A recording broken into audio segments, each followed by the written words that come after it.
Grabe. Ang galing natin kanina. Biruin nyo, natalo natin yung buong sindikato.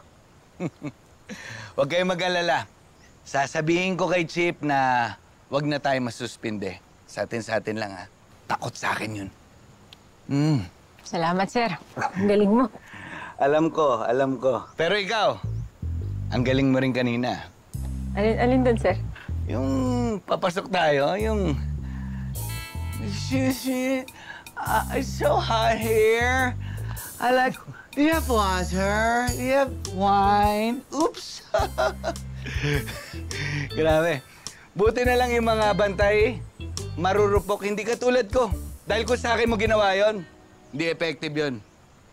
Kasi, eto nung kinder pa lang ako, pa grade school, ginagawa na sa akin yun eh. Sa totoo lang, yung isa kong kakaklase nun, lumapit nga sa akin. Sabi niya, excuse me, do you have water? Do you have water? Hindi ko binigyan ng water, hindi ako nagpadala. Ayun, hanggang ngayon, inaasar siya.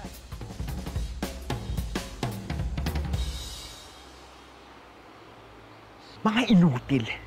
Paano nasira ng 3 pulis ng Kalabari ang operasyon natin dyan sa Switzerland?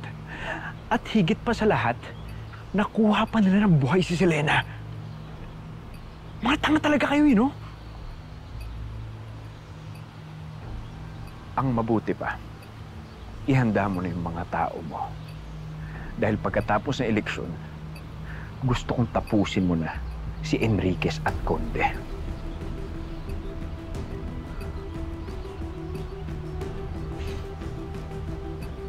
Len, sino kausap mo?